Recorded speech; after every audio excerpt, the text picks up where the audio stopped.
আসসালামু আলাইকুম। নাইম টিচিং পয়েন্টের পক্ষ থেকে তোমাদের স্বাগতম জানাচ্ছি। আমি Mohammad Naimuddin.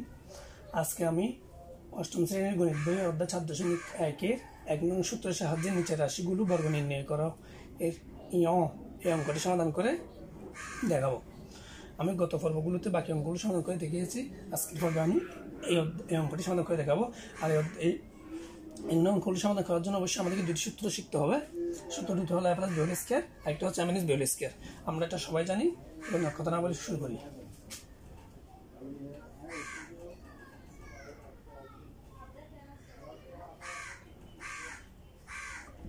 x cube minus b square y to the power 4 এই প্রশ্নটি তুলে নিলাম। আর আমরা সূত্রের মধ্যে প্রয়োগ করব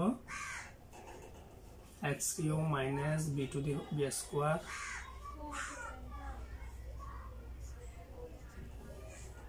এই পাওয়ার 2টা দেওয়ার একটা কারণ হচ্ছে যেহেতু বর্গ করতে হচ্ছে সেহেতু আমাদের 2 দিয়ে বর্গেও সূত্রের মধ্যে পরিণত করতে হবে। দেখে লিখলাম বর্গ করে, আর যেহেতু মাঝখানে মাইনাস দেওয়া আছে আমরা অবশ্যই মাইনাস সূত্রটি প্রয়োগ করব।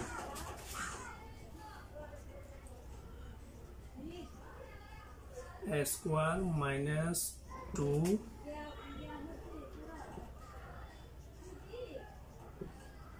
b 4 প্লাস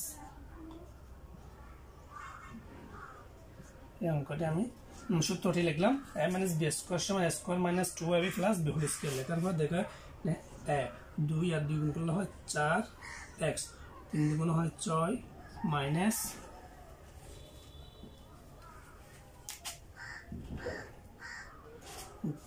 2 এখানে a দুইটা লিখলাম a to the power square b square x cube y to the power 4 plus b to the power 4 y to the power 8।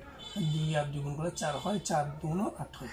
এটা হচ্ছে নির্ণয় আনসার। আশা করি অঙ্কটি তোমরা বুঝতে পেরেছো। তোমাদের যদি কোনো প্রশ্ন থাকে অবশ্যই আমাকে কমেন্ট বক্সে কমেন্ট করে জানাবে, এবং তোমরা যদি আমার নতুন হয়ে থাকে অবশ্যই চ্যানেলটি সাবস্ক্রাইব করবে, পাশে থাকা বেল বাটনটি ক্লিক করবে যাতে আমি ভিডিও ছাড়ার সাথে সাথে তোমরা হও। এবং পরবর্তী ভিডিওতে আমি বাকি অঙ্কগুলো সমাধান করে দেখাবো। ততক্ষণ তোমরা সুস্থ থাকবে, ভালো থাকে। আল্লাহ হাফেজ।